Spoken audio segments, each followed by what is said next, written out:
I want to thank you all for coming out. I'm here with Frank McIntosh. He's the acting CEO of the Air Traffic Organization. I just had an opportunity to tour the San Diego International Airport Tower. And I got to tell you what, it's consistent with what I've been talking about for the last several months of what we see at many of, whether they're towers or en route centers or TRACONs, the fact that we have old equipment, 1960s, 1970s, 1980s equipment that the great air traffic controllers use to keep people safe when they fly in and out of airports. But it is old equipment. There's equipment that's broken that they don't have access to because it doesn't work.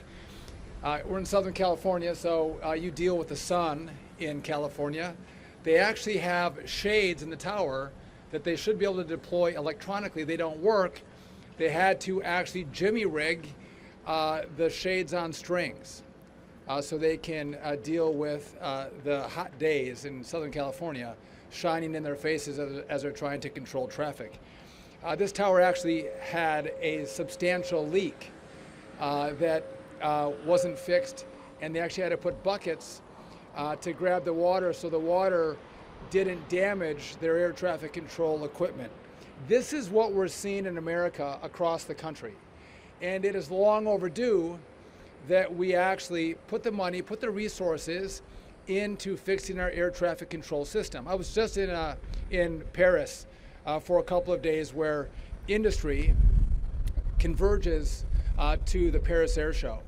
And a lot of American companies, a lot of great technology. But I was looking at one technology, a common automation platform, that would allow air traffic controllers to increase their capacity by 30 to 40%, meaning they're going to be less stressed, but in a really busy airport, the busiest single runway airport in the country, they have the capacity to control more airplanes. This is the kind of equipment and technology we have access to. So right now, little status update. In the big beautiful bill, there's $12.5 billion that's going to be deployed for an upgrade of telecom. What does that mean? It means we're going to move from copper wires to fiber, which, by the way, the FAA is one of the last organizations in the world that still uses copper. We're going to get new radios, and we're going to get new voice switches as part of that money. We're using 1970s radar. In that money, we get new radar as well. And we're going to have money to upgrade some of the towers, not all of them, and have a new en route facility that's going to be funded. So the big beautiful bill is the one pathway we have right now that's going to start the funding, start the process, start the building, start the fixing of this old antiquated system.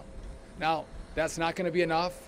We are going to need a lot more money, but this is the one vehicle we have to start the build right now. And so I hope the Congress does its work. Frankly, I hope the Congress finds more money. There's a lot of money being spent in a lot of places. They have the ability to find extra resources and to put it into this mission. This is the most important infrastructure bill that we have in this country. This is the most important infrastructure project we've done in decades. And it needs to be fully funded. And so I'm here making sure we can highlight actually the equipment that's being used. And I think so many Americans, as they fly, which, by the way, it's safe because they have multiple redundancies. The pilots and the airplanes have multiple redundancies, so it's safe. But we should not be using this equipment. And we're at a place and a time where you've never had the American people, all of industry. We have 65 organizations that usually don't agree on a lot of things, 65 organizations that have all agreed that this has to be done. We have the Congress, we have the DOT Secretary, we have the FAA. You have never seen more alignment to actually fix a system that hasn't been paid attention to. It hasn't been the focus. And I'm going back to the American people.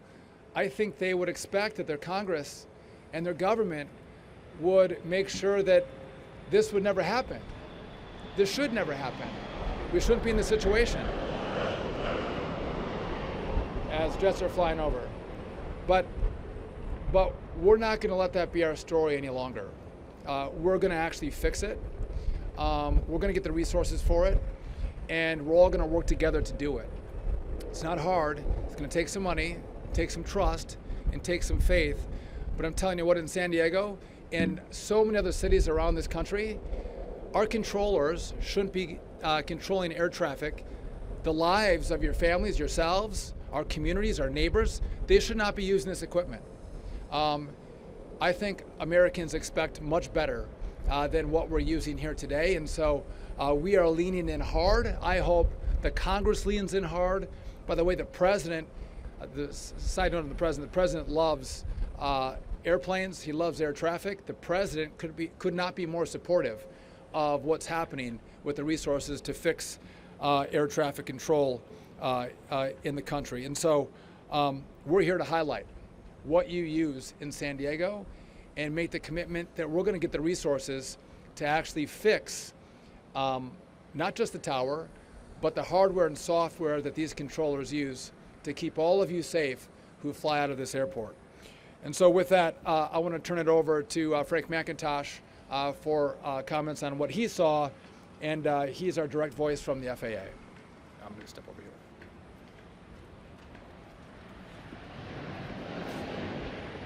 Thank you for being here today, and it's an absolute pleasure getting to spend time with the controllers and the technicians who opened up to Secretary Duffy on the things they need to be successful as professionals in providing safety to the American public. I'm here today because I want to fully express my gratitude and my support for Secretary Duffy's bold and necessary action to bring the FAA air traffic control system to this century and to new technologies that are going to make us better at being the gold standard in providing safety and efficiency to the people of this nation. As a former air traffic controller and as a former air traffic manager of a building very similar to this, I know firsthand how critical it is for our nation's controllers to have reliable and resilient equipment at their disposal. They want to do the very best possible job for everyone flying, and giving them the latest and updated technology to do that job is paramount for our future. Every day, they're entrusted with over 1 million passengers. They deserve the very best equipment that we can give them. This major infrastructure project is not just important, it's urgent. Every day our technicians work on 74,000 pieces of equipment. That's 74,000 pieces of equipment that make the air traffic system go. And it's antiquated. As Secretary Duffy just mentioned, we have brilliant people coming up with adaptive solutions to making sure that the technology works. But again, they deserve better. There's also a broad coalition behind this, with strong bipartisan support from members of Congress and support from our labor unions, from the air traffic controllers and the technicians and people in industry. Our stakeholders all are behind this new infrastructure bill that Secretary Duffy is not just advocating, but is 100% enthusiastic about getting this for the controllers in that building, as well as the rest of the country. This is a critical need for us. The challenges facing our nation's air traffic control system didn't just arise overnight, but they're here today. They're here in this fine facility, at Core 30 Airport of San Diego, where we stopped providing support to some of the most important technology we have in there, where it's in need of a definite enhancement, such as our STAR system. Our STAR system that provides an important connection from the TRACON to the tower hasn't seen a major enhancement since January of 2021. Last month, Secretary Duffy launched a comprehensive plan to replace our aging air traffic control system. This plan calls for upgrading our radar, our hardware, our telecommunications, and replacing them with cutting-edge fiber technology. San Diego and every facility in the NAS will greatly benefit from this technology. But more importantly, the American people will. While air travel remains the safest mode of transportation, we will face increasing delays if our equipment infrastructure is not replaced immediately. And we have a great opportunity under Secretary Duffy's leadership to get this fixed and make sure that the FAA remains the gold standard of air navigation service providers. Secretary Duffy, thank you for the opportunity to join you on this tour, to hear our technicians and our controllers tell us the challenges they face, and having your support as the Secretary. Thank you again, sir. We're going to take your questions in a second, but maybe I can put it into context too for the media. I've been in a number of different TV studios around the country, and you guys have some pretty remarkable equipment that all of you use in local television and national television as well. But oftentimes along the walls at your studios, you have pictures of people who used to work in the building, but also the equipment that you used to use in the building 40 years ago, 30 years ago. And the pictures that you have in your studios from 40 years ago, and how old and comical those pictures might look on the equipment that was used in your studios, that's actually the same equipment that they're using today to keep our skies safe. So to put it into context, again, the upgrades that you see every 5 years, 10 years in studios around America, that hasn't happened for decades up here. And that's unacceptable for the U.S. government. And with that, we're happy to take any questions you may have for us. Yeah. Secretary Duffy, a new NTSB report came out. We had a plane crash here not too long ago with military housing. Lights were out of service at Montgomery Bridge since 2022. What's the federal government doing to ensure airport projects are So it's a good point. And as part of the full view of our airspace, it also includes money to make sure that we have state-of-the-art technology and up-to-date technology at our airports across the country. Why were they still inoperable 3 years later? It's a good question. And why that wasn't taken care of, I don't know. I will tell you this. Those reports take 2 years. Those lights, the NTSB didn't say was the cause of the crash. Don't you know that they said it was a contributing factor? We're going to get more information on that crash in the coming months and years. But again, we want everyone to, when they fly, get to where they're going without incident and without harm.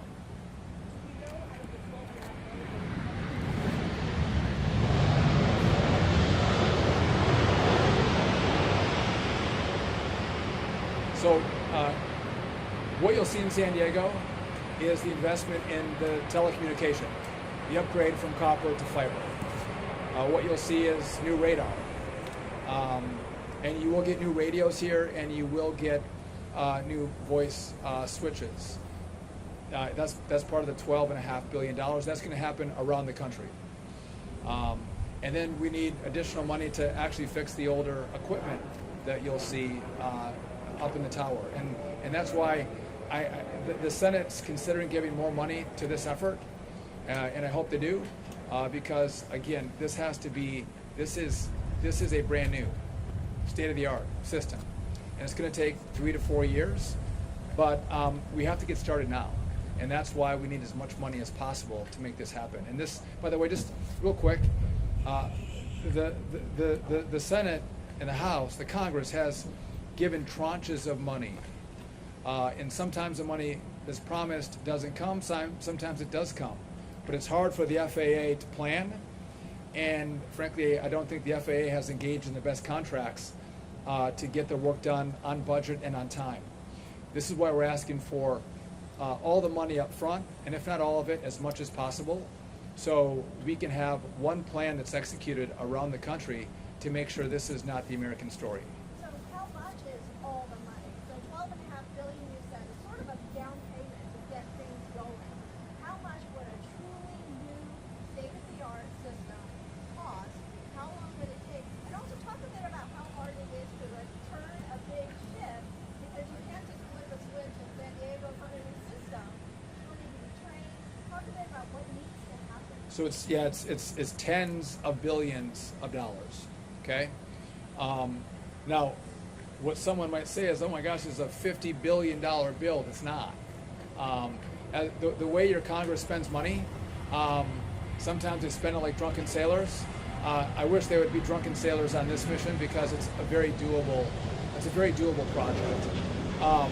It doesn't happen overnight, right? It takes time to do builds like this. But I'll just tell you, I mean, in Newark, we had a line that went down. You guys probably reported on that story because there was an outage twice for 30 seconds each, which by the way is frightening. Now we have redundancies in place, and everyone kicks into action and feel very safe that we keep planes in the air. But you do not want to see your telecom go down for 30 seconds or your radar go out for 90 seconds, which is what happened. It was in 3 weeks. We worked with Verizon. In 3 weeks, they laid a new fiber line from the Philly Tracon up to Newark at N90. This has never happened for the FAA. We are getting CEO engagement. Everyone who's participating in what we're doing now is at the CEO level because they understand how important this is to America.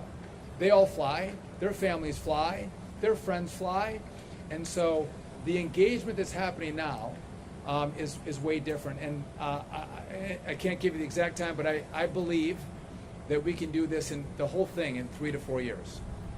So this is not months, it's going to take years, but this can't take a decade. This can't take 6 years. We have to start to move now and move fast. Yes. This bill allots $1 billion to improving the aviation workforce.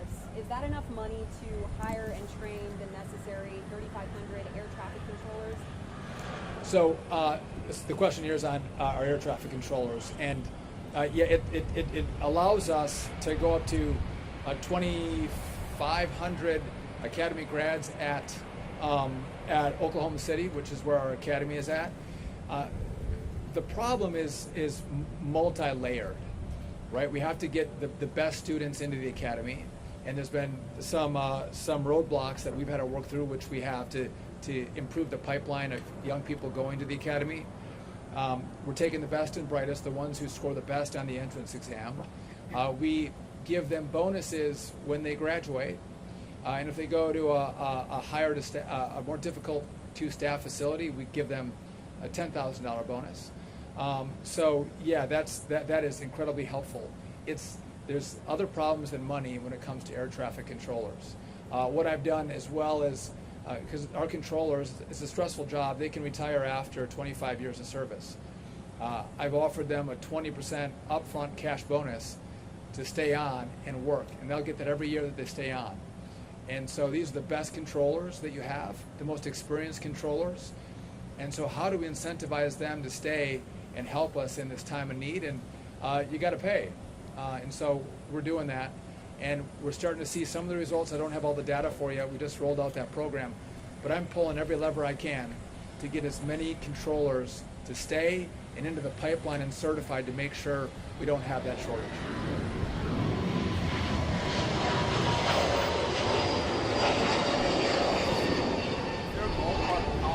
Much it would cost for the upgrades up there? The whole, you don't have the cost on that full upgrade. No, so I guess the full cost for this, again, we have national airspace. We have our numbers of what it's going to cost to do the whole system, right? What do we need for towers? What do we need for TRACONs? What do we need for en route centers, right? To redo them, and all the equipment that will go into them. Did you have any rough estimate? Listen. Again, you got a hole in the roof. You got shades that don't work. I mean, there's simple things, just the functionality of a building in Southern California on top of all of the old equipment.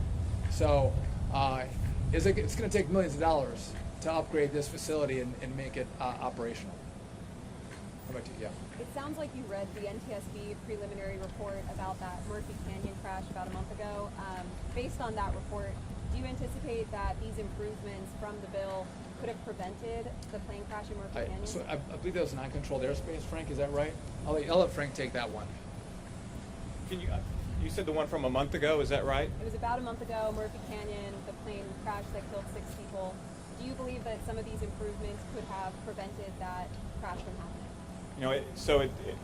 Out of respect for the family, I don't like to comment when there's an active NTSB investigation going on. We are always active partners with the NTSB, but I will answer your question with, anytime I can get better equipment in the hands of a controller that are making decisions in split seconds, we're always improved, not just for efficiency, but also when it comes time to making safety decisions. To say that this would have prevented a crash, that is really hard to say in the middle of an NTSB investigation. But we never rule out in ensuring that we have better situational awareness for the controllers and we have better equipment for them to make those decisions. And like I said, in those multi-second spans. A controller will make 1,000 decisions a day. The better equipment they have, the better situational awareness they have, the better the output is. So we always look for those enhancements and those improvements in our system. Thank you. Secretary Duffy, I know you're meeting with LA 28 officials while you're here on the ground in I am. California. Is there concern within the Trump administration about the Olympic Games given the LA fires and now LA protests? Are there concerns? Protests can happen and fires can happen. That's less of the concern. Our concern is how your leaders respond to crises. How do they respond to the riots? And I think there's real concern about the leadership of your governor and the mayor, Mayor Bass. And again, I don't think this is a shining moment in leadership in America for what's happened in LA. And so does that give us pause? Absolutely it does. And again, you will find no better partner than President Trump. He's excited about the World Cup coming to America. He's excited about the Olympics. He'll talk about it publicly, but I hear him talk about it privately as well. And we have a big role in transportation to make sure that goes off seamlessly. We are highlighting and showcasing our country. And what we see in LA, and with the leadership that we've seen from the state and of LA, it gives me pause. What kind of showcase are we going to have when this is the kind of leadership that has been exhibited right to your north? Back here. Yeah, can you talk a little bit more about the permitting challenges that your organization is facing, or your agency is facing, in upgrading the air traffic control system? Yeah, so we have to deal with NEPA, right? And NEPA's NEPA, right? But when you have a project of this national importance, this can't come up in the big beautiful bill, but if there's a supplemental bill that comes, I'm going to ask the Congress to waive NEPA requirements. So whether we're doing construction on a tower, a TRACON, or an en route center, or if we're laying fiber as opposed to copper, that we get some grace here. We don't want to have to spend, an additional year and a half going through a NEPA process when we have, towers that are here already. We have en route centers and TRACONs that are already there, and we already have, copper wire in the ground. Let us lay the fiber and let us not go through the NEPA process. The Congress can do that for us. And by the way, sometimes you might think that's a partisan issue. I don't think it is. It's bipartisan. Democrats and Republicans alike see the need, and I think they would there'd be pretty significant agreement. And by the way, if there's an environmental issue that we all have to consider, we're going to take that up. Like no one wants to do anything that has long-term damage to the environment, but I would see this more as it's going to slow us down and not add any benefit to the environment. And again, I care about, I love animals, love the wildlife, love plants and trees, but I also love your families and your communities, and I want them to fly safe, and that means let's get this operation running as quickly as possible. We'll do a couple more. Yep. Secretary, going back to that crash that we're in Murphy Canyon, is the FAA considering adding flight restrictions for the time of day for bad weather conditions in situations like that, especially when critical equipment, in that case the lighting, are out of service? So again, I don't want you to jump to conclusions from the NTSB. They haven't given us a cause and contributing factors yet to the crash. And we work closely with the chair, Chair Hamidi. She's a great partner of ours, and this goes for across the national airspace and for aircraft. We wait for these investigations to be done, number one. But number two, in the course of an investigation, before a final report comes out, if there is a concern for safety, we work with the NTSB and we will take immediate action. So you would see us come out before, if we have critical issues in the airspace that can affect safety, we will make decisions and changes that are necessary to protect people. And that recommendation has not been made from the NTSB, as well as in regard to Air India. I'll do one more. You had a question? How will investments in California airports be guaranteed under this bill? So listen, it's the national airspace. So what we're doing is we're going to invest across the country in airports, TRACONs, and en route centers. In, again, all the things I've mentioned, software and hardware and telecom throughout the system is what we're going to invest in. I would say, just on another note, there's some issues we have. We partner with states and cities in the investments that we make. The federal government does that. I would be hard pressed to say if we have the lack of leadership that we saw in the LA riots, and then if LA or the state comes in and says we want the federal government to repair the roads that were damaged in those riots when they weren't taking appropriate action to stop the riots, I'm hard pressed to see how we're going to actually come to some agreement on that. It's everyone's duty to protect their infrastructure and protect people. And again, I support people's right to protest, to go out there and have your voices heard. You should do that. But when it turns to violence and we're using bricks and Molotov cocktails and we're damaging police vehicles and hurting law enforcement officers and we're destroying roads, that's unacceptable. And where is the leadership? I would love to have Gavin Newsom say, you know what? I want more National Guard. I want more Marines in my community because this is unacceptable. But instead of that, he's saying, I want less. Send them home. I can't wrap my head around how that is keeping people safe, officers safe, and your infrastructure intact. And so I know the president is following and watching this closely, and we'll continue to communicate and have conversations with him. No more questions, but I'll tell you one more thing. With regard to the California high-speed rail, you might have seen our press releases on California high-speed rail. Again, I would love to see high-speed rail in America. I'm not opposed to high-speed rail. I think we should invest in high-speed rail. You go to Europe, you go to Japan, you go to China, high-speed rail everywhere. So the one shining example of high-speed rail was going to be LA to San Francisco. A decade and a half for $33 billion. And what happens? You're 15 plus years in and $16 billion in, and there's no tracks laid, and it's not going to go from LA to San Francisco.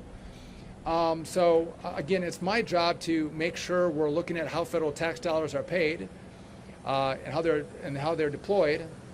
And if you can't build what you've promised, well, keep funding that. It doesn't make sense. Again, I would love to keep the funding going, but as of now, projections would show that high-speed rail would cost $133 billion, and they can't give us a time frame on when it would be done. So is it 15, 20 years? I mean, why do we invest in black holes? Aren't there other projects that we should invest in this country where we're actually going to see the results of those investments? And so those are the things that we think about. I want to make good investments in good communities and with good leadership. And can that be in every community in every state around the country? Of course it can. But when you show poor leadership, that gives us pause because you're not protecting the people and the infrastructure that we're responsible for when you don't respond to crises. With that, listen, thank you all for coming out. We appreciate it.